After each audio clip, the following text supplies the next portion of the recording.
de varios funcionarios, no de este gobierno, sino de los anteriores. El más cercano y que tiene que ver mucho con estos temas, el exministro Alberto Pimentel, que le fue aplicada la ley Magnitsky, y el viceministro, que ahí cuando venga el ministro le voy a preguntar por qué todavía está Óscar Pérez como viceministro de Desarrollo Sostenible, a pesar de que tiene la lista, está incluido en la lista Angel por haber hecho prácticas no muy buenas en el proceso de consulta en CGN en el Storizaba. Pero continuando con esto, señor viceministro, necesito que me mande el listado, y si todavía están en el ministerio, de los técnicos que tuvieron a cargo este expediente, porque sí lo tuvieron todo un año y medio. Yo me fui, y sobre todo porque no fue público el tema de la actualización. Si no es porque yo voy con el director de gestión ambiental, que no sé si todavía esté, si no nos enteran las comunidades y ni estuviéramos en estas mesas, y tampoco ustedes hubieran sacado un comunicado indicando lo de Cerro Blanco.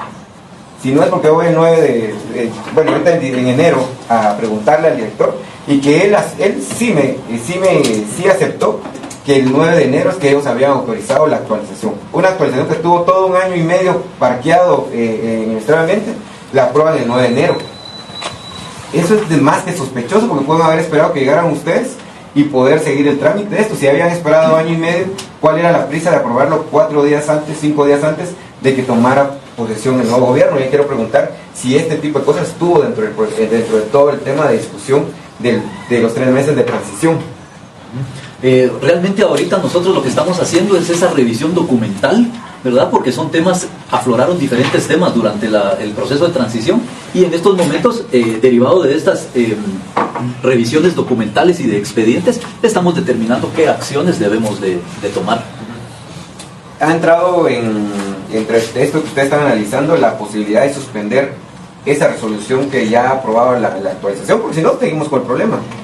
Eso sería derivado porque nosotros programamos una auditoría para esta minera. Derivado de los resultados que tengamos de esta auditoría, vamos a determinar qué acciones próximas podemos... ¿En cuánto tiempo van a terminar esas auditorías? Asesores, o más o menos. Las auditorías ya están concluidas en el mes de febrero, ya de los resultados de la auditoría. La auditoría es ir a la empresa y hacer la auditoría del expediente como tal. Correcto. Señor ministro de Relaciones Exteriores, ¿cuál es el procedimiento que encontraron ustedes?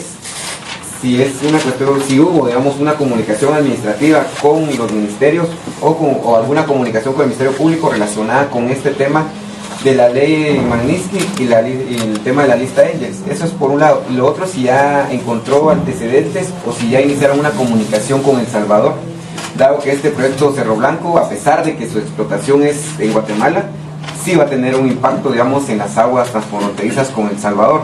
Entonces, le dejo la palabra. Mire, buenos días a todos. El tema no es nuevo, y no es nuevo tampoco en la relación con El Salvador. Así es. Es un tema que aflora de vez en cuando. No voy a entrar en los detalles estrictamente ambientales, de impacto, el efecto en las comunidades o en las aguas del lago, porque no soy especialista. Pero es un hecho que se maneja cíclicamente, por decirlo así, la relación con El Salvador.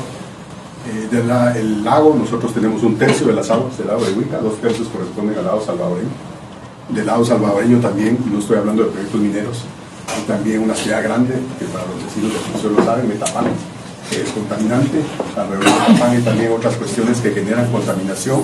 Entonces, eso es lo que nos ha llevado en otros momentos, pero puedo darte del 14 de enero para acá, es a circunstancias de intercambio de información, de puesta al día con El Salvador. En el caso de estos últimos días y a partir de la noticia que se dio en los medios guatemaltecos, fui contactado por la canciller de El Salvador. Pueden estar tranquilos, pero hace unos días estaba con COVID, así que estando enfermo pude tener un contacto al menos lejano con él, pero a través de nuestro embajador en El Salvador fue citado a la Cancillería salvadoreña. Le pidieron información, y la información que le dimos es la que ustedes conocen, es la que se ha manejado en el marco de esta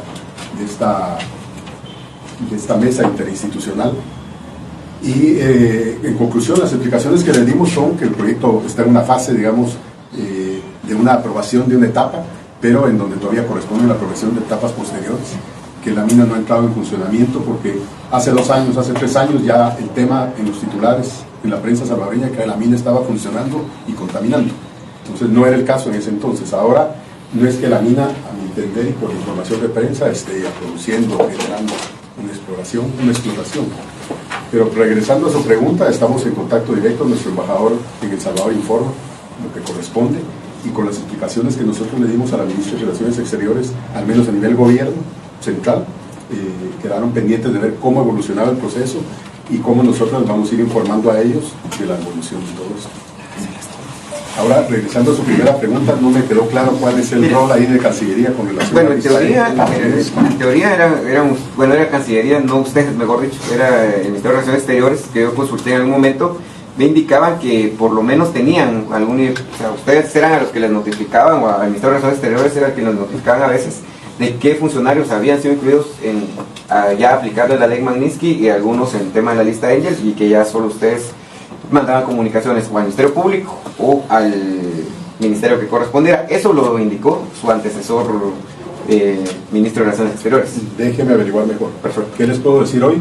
Que yo me entero igual que ustedes cuando el Departamento de Estado o el Departamento del Tesoro publica las listas, sea Angel o Magnitsky. Entonces, mándeme un informe, señor ministro, donde si hay algún antecedente de lo que le estoy preguntando, y si no, cuál va a ser la ruta que van a llevar en este sentido, o si el Ministerio de Relaciones Exteriores no tiene nada que ver, también le pido que... Voy a averiguar, no me atrevo a darle una respuesta en este momento. Mándemelo en un informe para que yo pueda tener claridad de eso también. Porque su antecesor, como le digo, sí había mencionado que había... Eso yo no me he logrado actualizar en esta otra semana. Perfecto. Del equipo de transición, señor viceministro de Ambiente, todavía hay gente que esté dentro de... o que haya sido... ya ha tomado posición en algún cargo el 14 de enero. Déjeme averiguar eso. O sea, sí, yo le voy a mandar la información sobre ese...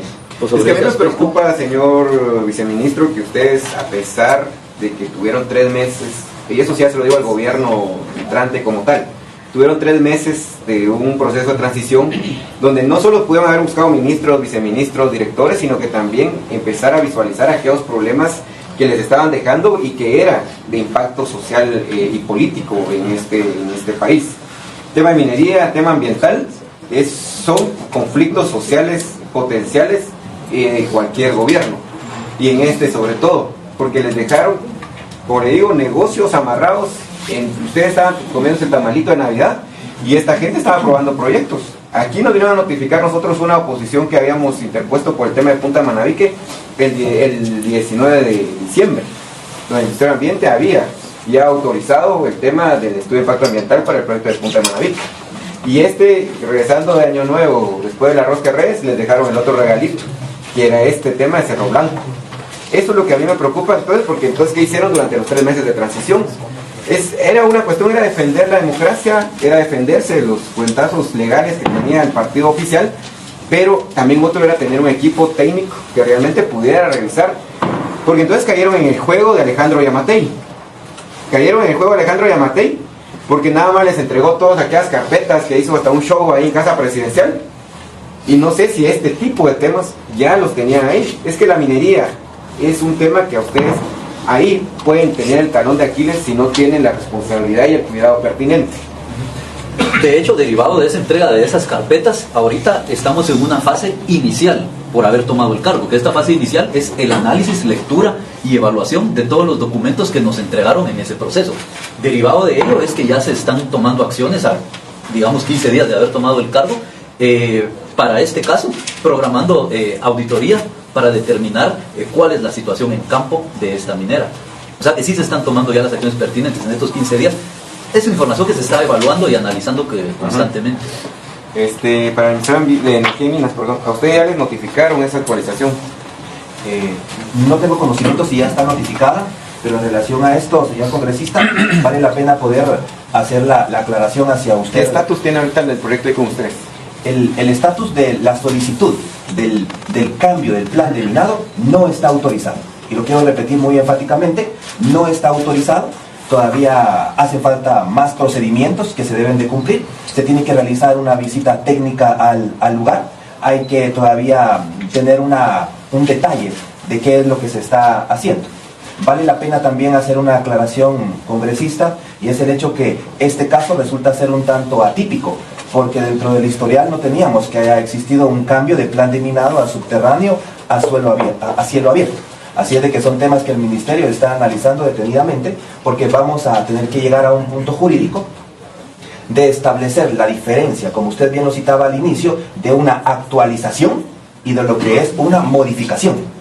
Ese es un tema que lo estamos viendo muy concienzudamente desde el punto de vista técnico, sin dejar pasar también el punto de vista legal, dándole entonces esa aclaración. Luego, como estamos pisando en un terreno inhóspito administrativamente, determinar todo el procedimiento a lo interno para la aprobación de ese plan de minado, y seguramente que esto también tendrá que ir a un proceso de consulta, porque se está cambiando el corazón de la actividad como tal, que era de... Pero ojalá no pongan a Óscar Pérez a armar el tema de la consulta, porque ahí las experiencias no son muy buenas, porque él denunciado va a salir, y ojalá se pare tras las rejas. No le puedo dar un comentario de eso, entiendo, pero le hago esa bien, señor ministro, le queremos hacer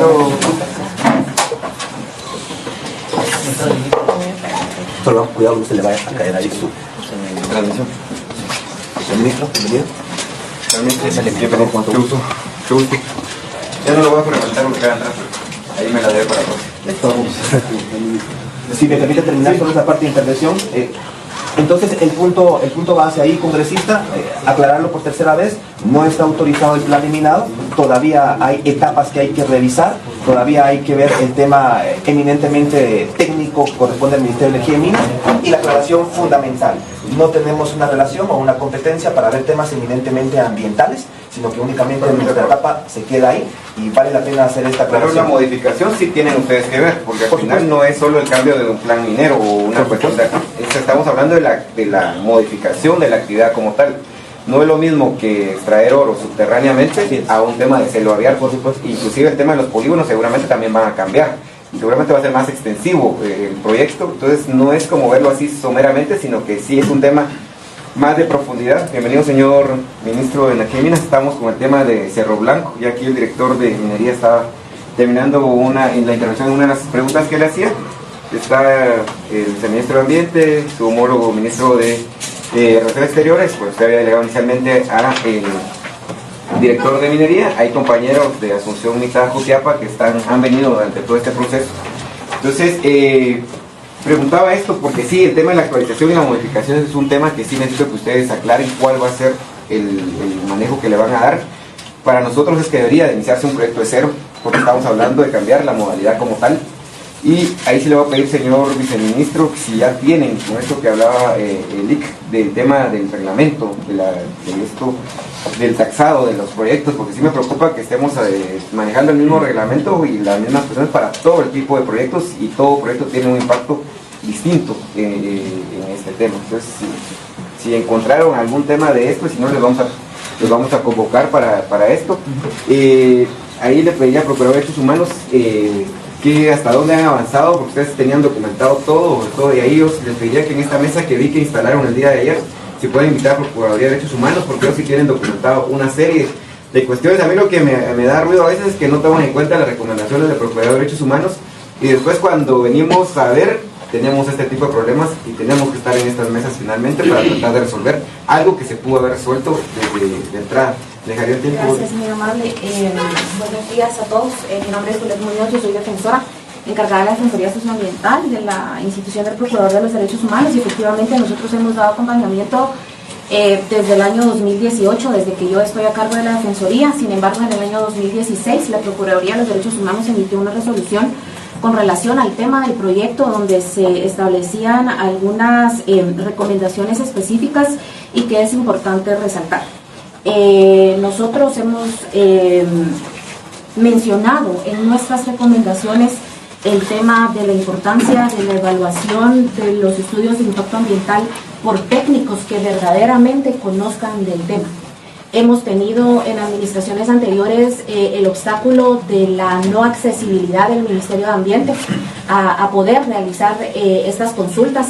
Precisamente el día viernes también, lamentablemente, la persona que está encargada en el Ministerio de Ambiente no pudo brindar información. Se nos indicó, nosotros obviamente sabemos que lamentablemente los directores no conocen del trabajo de la dirección, y eso es lamentable.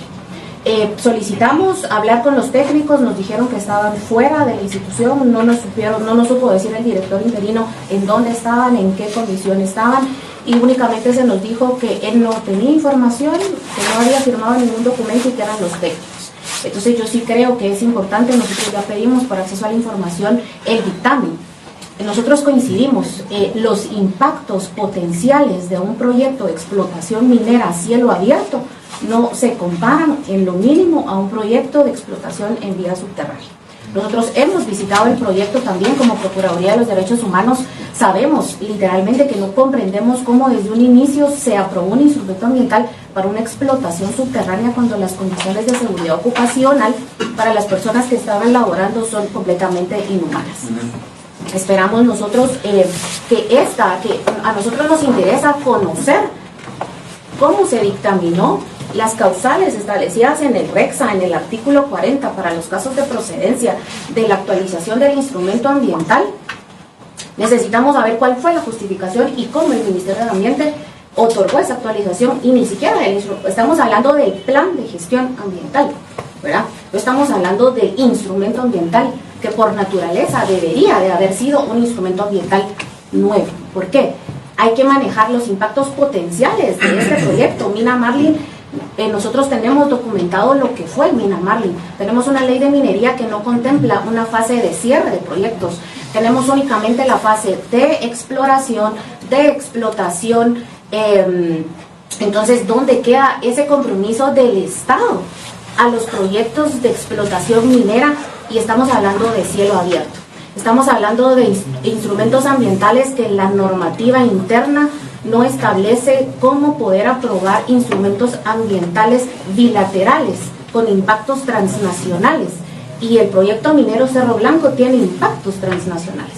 No estamos hablando únicamente de un impacto ambiental, es un recurso hídrico, es un impacto también para la comunidad, o sea, son impactos potenciales que deben de evaluarse en un nuevo instrumento de impacto ambiental.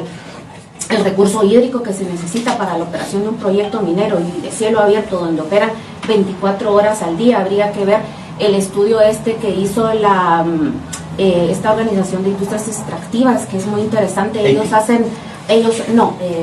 está Guadalupe García? Ajá. Es un instrumento, es una visualización muy importante que creo que valdría la pena revisar. Hemos documentado actuaciones del Ministerio de Energía y Minas en el 2017, 2019. Pues obviamente son informes muy genéricos. El Ministerio de Ambiente, tenemos nosotros el instrumento, el dictamen técnico previo a la aprobación del instrumento ambiental que se dio en el año 2017. También vemos que obviamente son inspecciones que sí se deben mejorar. Yo creo que la nueva administración tiene la oportunidad de mejorar, y eso solo se va a mejorar fortaleciendo la Dirección de Gestión Ambiental de Recursos Humanos. Se va a ver en eso, con técnicos, con personas especializadas, personas que sí estén comprometidas y no personas, pues obviamente, que aprueben instrumentos ambientales desde el escritorio. Tuvimos la experiencia en el proyecto del Estor, ¿verdad? Donde los mismos técnicos nos lo dijeron acá, que habían evaluado y autorizado el instrumento ambiental desde el escritorio, sin hacer una inspección en el proyecto. Entonces yo creo que la nueva administración del Ministerio de Ambiente tiene una buena oportunidad para de alguna manera garantizarle a los habitantes ese derecho humano a un ambiente sano. En el Ministerio de Energía y Minas sí fuimos atendidos por la persona, nos proporcionó la información, estamos nosotros a la espera, consultamos también si tenían ese dictamen técnico de acuerdo al artículo 8 del reglamento de la ley de minería, en el que el proponente debe de presentar el instrumento ambiental al Ministerio de Energía y Minas. Obviamente nosotros comprendemos y sabemos que en la evaluación ambiental es competencia y rectoría sectorial del Ministerio de Ambiente, pero de alguna manera si hay alguna intervención y esa remisión de esa información al Ministerio de Ambiente, ¿verdad? Necesitamos saber también, el Ministerio de Ambiente si solicitó información a otras entidades, tal cual la REXA lo establece. Esperamos que sí, que ese instrumento ambiental esté completamente fundamentado. También es importante de alguna manera establecer que uno de los mayores impactos es en el recurso hídrico. Necesitamos también, no se nos pudo brindar información porque se nos indicó que eso, pues nosotros sabemos que es competencia del Viceministerio de Desarrollo Sostenible. Nos interesa saber si de acuerdo a las sentencias de la Corte de Constitucionalidad, el Ministerio de Energía y Minas está dando cumplimiento a que no puede otorgar ningún tipo de licencia sin antes verificar la existencia de pueblos indígenas en el área de influencia del proyecto. Entiéndase, área directa, indirecta. Entonces esa información la hemos solicitado a través de acceso a la información. Esperamos que pues esta nueva administración, tanto del Ministerio de Energía y Minas y del Ministerio de Ambiente, sea verdaderamente de puertas abiertas, ¿verdad? Que sepan que la función del Procurador de los Derechos Humanos es de supervisión a la administración pública. Nosotros no acudimos a las instituciones, por ejemplo, a señalar, sino que a establecer cómo el Estado, a través de la institucionalidad pública, le está garantizando a los habitantes el pleno goce de sus derechos humanos. Sabemos que el tema ambiental es un tema transversal. La evaluación, el propio ministerio en la rectoría sectoral y propia tiene la obligación de garantizar el derecho humano a los habitantes. Y eso quiere decir que todas las unidades administrativas, todas las dependencias del Ministerio de Ambiente deben observar. Entonces esperamos que esa actualización del plan de gestión ambiental tenga también una parte de impactos acumulativos, ¿verdad? Hay que ver ese tema también, son impactos a varios derechos, no únicamente el ambiente sano, ¿verdad? Entonces, esa es la información que nosotros tenemos, el acompañamiento nosotros desde la institución del Procurador de los Derechos Humanos, tanto a través de la Defensoría como de la Auxiliatura, siempre está. Hay que considerar también el tema de la consulta a vecinos, ¿verdad? Eso es bien importante, y la institucionalidad de ahora tiene que considerar esa consulta a vecinos. Que ya, pues obviamente, me imagino yo que ya las comunidades mencionarán en el tema específico, pero sí es el acompañamiento y solicitarle, ¿verdad, viceministro, esa apertura que nosotros podamos tener tanto con las unidades que están y con la de gestión ambiental y cumplimiento legal, que nosotros esperamos que sean fortalecidas, porque sí son direcciones que necesitan fortalecerse. Ustedes pueden revisar las recomendaciones que nosotros hemos hecho a lo largo de estos años. Esperamos que puedan ser tomadas en cuenta y esperamos pues de alguna manera que esa actualización sea de verdad analizada técnica, jurídicamente y desde la perspectiva y garantía del Estado de derechos humanos de toda la población que se va a ver afectada por el proyecto. Licenciado, yo quisiera pedir una cuestión de una vez, por favor. Necesito que antes del 7 de febrero usted le pueda enviar un informe circunstanciado con todas las actuaciones desde el 2018 y incluyendo las recomendaciones que Procuraduría de Derechos Humanos haya realizado tanto al Ministerio de Ambiente como al Ministerio de Energía y Minas, y por favor ahí necesito que me mande copia, pero también la copia de los oficios de recibido en cada uno de los ministerios para de esa forma darle seguimiento. Creo que quien tiene mejor antecedentes con una mirada fuera de la institución es Procuraduría de Derechos Humanos, entonces necesito que me haga favor de enviar eso. Otra vez la palabra al señor viceministro, creo que el señor ministro también la quería, y luego a las comunidades, y sí le vuelvo a requerir el listado de técnicos estos y el estatus en los que están, porque muchas veces nos los mueven solo del lugar después de haber hecho la avería, solo me los mueven ahí y ahí quedó, los pasan a otro ministerio, que eso es lo que han hecho comúnmente. Y bien, hasta aquí el video de hoy. Recuerden que ustedes tienen la última opinión, la cual pueden dejar en la cajita de comentarios. Dicho esto, nos vemos en el siguiente video. Adiós.